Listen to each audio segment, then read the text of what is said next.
Oke, Mas Dimas nih sudah terhubung by phone. Selamat malam Mas Dimas. Halo, selamat malam Mas. Bentar Mas. Oke, Mas Henry silahkan. Ya. Diceritain ceritanya. Jadi ceritanya tuh waktu kita lagi ngontrak di, boleh sebutin nama tempatnya? Boleh. Kita itu teman-teman atau keluarga? Sama adik-adik. Ada 2 adik saya. Oh gitu. Iya. Jadi kita kan ngontrak di daerah Jangkris itu ya. Nah, kita awalnya nggak tahu kalau tempat ada kejadian sebelumnya di tempat itu, karena awalnya sih biasa-biasa aja. Tapi selama 3 bulan itu setiap malam tuh saya sering dengar kayak orang menangis. Jadi setiap malam itu sampai saya tuh nggak bisa tidur gitu. Sampai saya tuh stres selama 3 bulan, sampai nggak bisa kerja, nggak bisa apa, karena kayak merasa ketakutan gitu loh Mas. Halo? Ya, kita menyimak Mas. Terus sampai pernah itu ada temen nyaranin untuk ke tempat orang pintar gitu kan, tapi di jalan itu kita kayak ngelewatin kayak sawah-sawah gitu, rumah orangnya itu. Nah kita kan pas pulangnya itu baru tiba-tiba tuh di tengah-tengah sawah itu tuh kita kayak menabrak sesuatu, dan ternyata setelah kita lihat, ternyata ada kucing yang ketabrak di tengah sawah gitu. Nah itu kata sopir saya dulu itu, katanya itu kayak penghuni rumahnya itu kayak nggak terima kalau saya berurusan dengan orang pintar gitu loh Mas.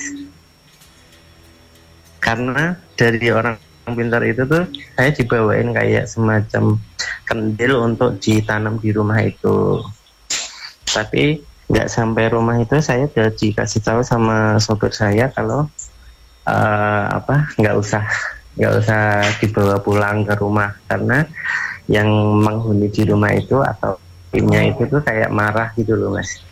Akhirnya nggak jadi. Nah terus akhirnya saya kan berdamai dengan dirinya sendiri tuh. Terus akhirnya saya berusaha untuk ya udahlah, kamu memang sebelumnya ada di situ dan saya juga nggak mau ganggu atau gimana, jadi jangan mengganggu saya dan adik-adik saya maupun karyawan-karyawan saya yang bekerja di rumah itu gitu kan. Jadi selama saya tinggal di sana kurang lebih ada 6 tahun sih Mas. Kata sopir saya itu ibunya itu yang meninggal itu, yang tinggal di situ itu katanya tuh sering ikutin saya kemanapun saya pergi, jadi suka duduk di jok belakang. Makanya setiap kali saya pergi keluar kota atau gimana tuh selalu ada kejadian-kejadian aneh yang kadang tuh kalau dipikir tuh kayak gak masuk akal gitu. Jadi kayak tiba-tiba tuh kayak selamat aja gitu. Maksudnya yang harusnya kalau dipikir pasti saya bakal ke tabrak mobil atau keserempet atau apa, tiba-tiba tuh mobilnya itu bisa menepi sendiri atau bisa nyesep di salipan-salipan mobil kayak gitu. Bahkan adik-adik saya pun juga mengalami hal-hal juga sama gitu. Jadi kita tuh kayak kesannya kayak dilindungi gitu loh Mas. Halo? Yap, kita menyimak Mas. Itu berarti ngontrak di situ berapa lama? 6 tahunan Mas. Oh 6 tahun ya, lama ya berarti ya. Iya. Okay. Nah selama 6 tahun pun itu juga baik karyawan, adik-adik saya tuh kalau tidur di rumah kadang suka dijailin, suka ditarik-tarik kakinya atau gimana gitu. Terutama adik saya yang cewek, karena dia kan memang waktu itu memang belum menstruasi ya, meskipun umurnya udah 17 ke atas gitu, cuma nggak tahu dia yang selalu diganggu gitu. Nah, yang ingin saya tanyakan tuh sebenarnya kalau kata-kata tetangga kan ibunya itu meninggal karena bunuh diri, tapi kalau menurut sopir saya ibunya itu dibunuh sama suaminya karena ada masalah apa gitu, terus digantung biar kesannya tuh kayak bunuh diri gitu loh. Itu aja sih Mas. Karena jujur sampai sekarang ya, jadi saya udah 4 tahun nggak maksudnya udah pindah rumah gitu kan. Jadi selama sudah pindah dari sana pun sampai sekarang setiap kali saya tahlil atau apa gitu selalu ikut doain aja sih gitu. Bahkan waktu masih tinggal di sana pun juga setiap selamatan juga pasti kita ikut doain arwah ibunya gitu. Tapi berarti gitu aja. Ini bukan ibaratnya apa ya bahasanya tuh, Mas masuk ke kontrakan itu memang udah dengar bahwa itu rumah belum tragedi pembunuhan dan atau belum atau apa gitu, udah ada? Nggak ada? Belum dengar. Jadi saya baru tahu itu setelah 3 bulan tinggal di sana. Ada statement dari yang ngontrakin mungkin? Enggak. Kalau yang ngontrakin sih enggak ngomong apa-apa sih Mas. Cuma dari tetangga-tetangga aja kan, memang saya kan kebetulan jarang keluar rumah.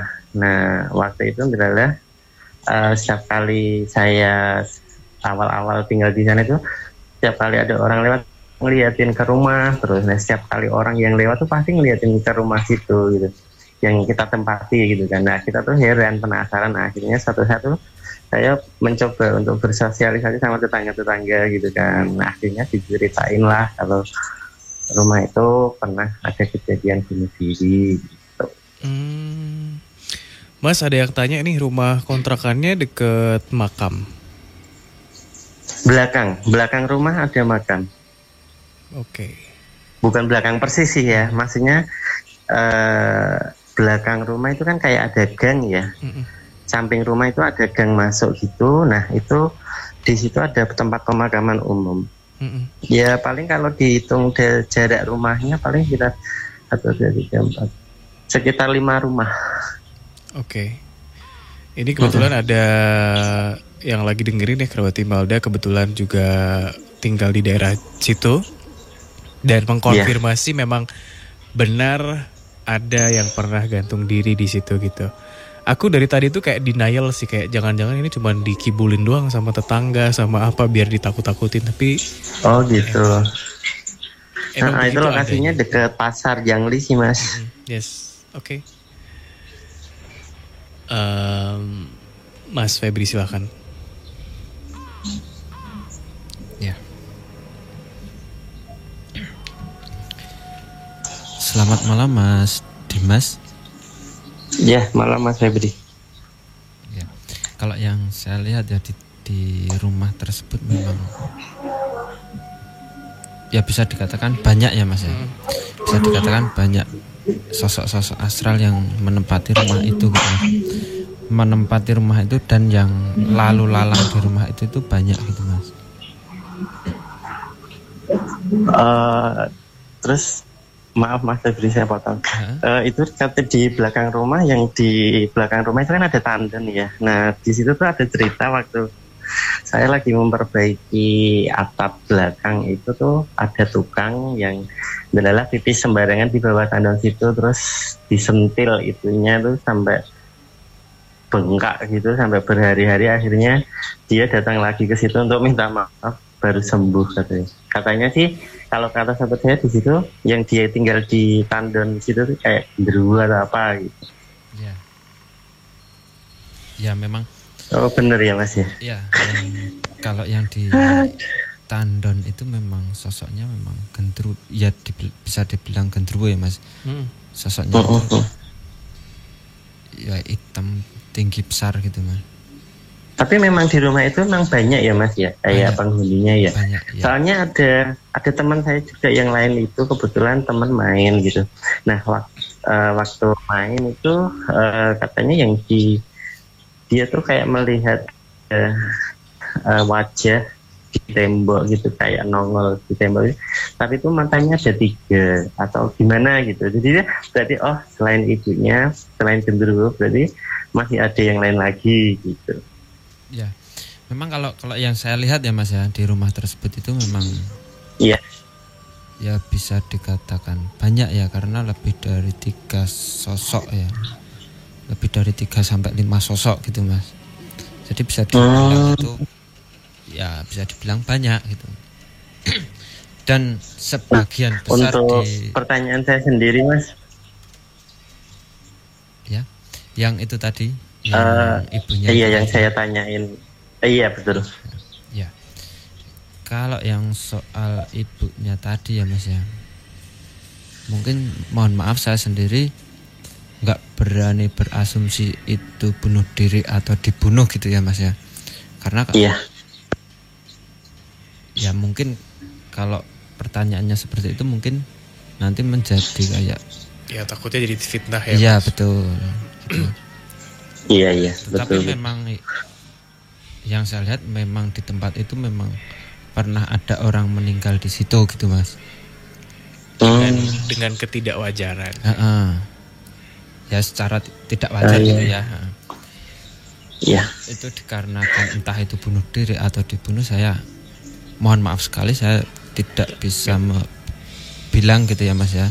Tidak bisa menjawab hal tersebut gitu. Siap. Oke. Cukup? Nanya satu lagi Mas, Ya. satu lagi.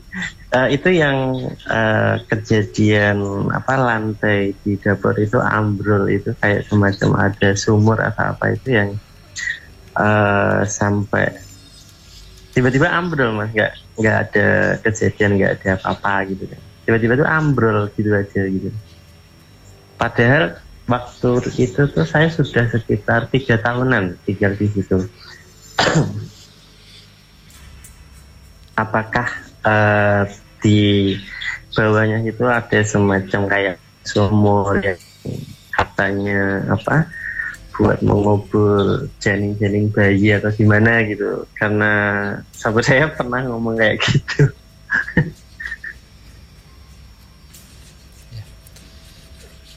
Sebentar Mas. Baik Mas.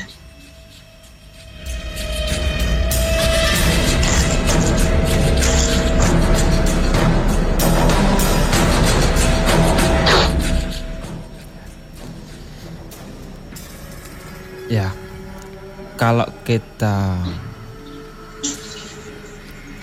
berpikirnya kita tertuju kepada hal-hal gaib gitu ya Mas ya. Yang saya lihat memang di tanah tersebut, tapi bukan baru-baru ini ya Mas ya, tapi ini sudah lama ya, yang saya lihat itu sudah lama sekali itu. Memang di tempat tersebut memang yang saya lihat itu ada beberapa mayat yang kayak dikuburkan di situ gitu Mas. Tapi ini bukan jaraknya itu bukan 10 tahun 20 tahun yang lalu ya. Bukan anaknya yang ibu itu ya, bukan ya? Kalau dilihat dari timeline waktu sih berarti bukan ya.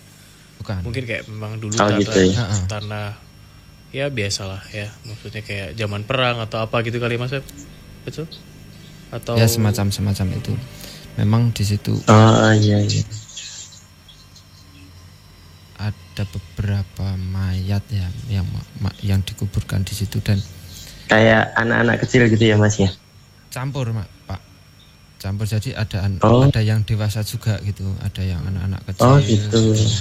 Ada bahkan juga ada yang masih bayi ya.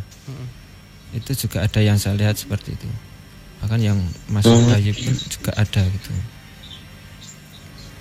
Yep. Tapi bukan kilatan ini. Yang saya lihat itu Mas, yang dari ruang tengah menuju ke arah dapur itu kebetulan malam itu jam 1 waktu saya masih sama adik-adik saya itu, dan kita sama tuh ngelihat gitu tuh. Itu tuh apa ya Mas ya?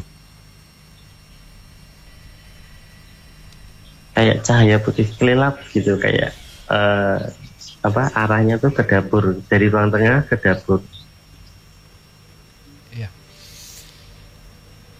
Kalau cahaya itu ya Pak, yang saya lihat ya, itu suatu benda mustika ya Pak ya. Kalau yang saya lihat ini ya Pak ya, kayak batu-batu akik gitu loh Pak. Oh gitu. Dan Dan benda itu tertanam di situ gitu Pak, memang ada di situ. Gitu. Oh, iya di dalam tanah gitu ya Mas? Iya, di dalam tanah itu gitu. Jadi kalau kita ngomongin makhluk gaib, makhluk astral di rumah tersebut ya bisa dibilang banyak gitu, karena lebih dari 3 sampai 5 sosok gitu Pak. Dan kebanyakan itu sosoknya itu kayak apa ya, kayak sosoknya itu suka iseng gitu loh Pak, suka iseng gitu. Iya betul Mas. Iya, kadang suka ada barang-barang hilang tiba-tiba ketemu lagi. Walaupun yang mereka apa ya, walaupun niatan mereka itu hanya bercanda ya, tetapi di kita kan itu sudah apa ya, sudah kayak ya sosok ini kayak negatif gitu. Tetapi niatan mereka itu kayak iseng gitu Pak. Tapi kalau di pemikiran kita kan sosok ini kayak sosok yang jahat gitu ya.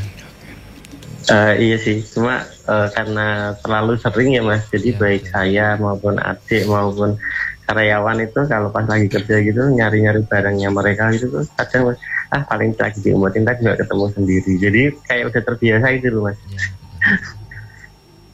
Oke. Baiklah, Mas siapa tadi? Mas Dimas. Iya. Terima kasih sudah cerita. Terima kasih Mas. Thank you. Ini udah lama banget pengen nanya itu. Yes. Penasaran banget. Ada banyak tanggapan juga sih dari teman-teman yang kebetulan tinggal di daerah Jangli gitu. Iya, karena katanya memang terkenal banget gitu. Betul. Terus cuma saya nggak tahu gitu. Yes. Dan saya ngerasanya juga baik-baik aja 6 tahun tinggal di situ. Thank you sekali lagi ya Mas Dimas. Iya, makasih Mas.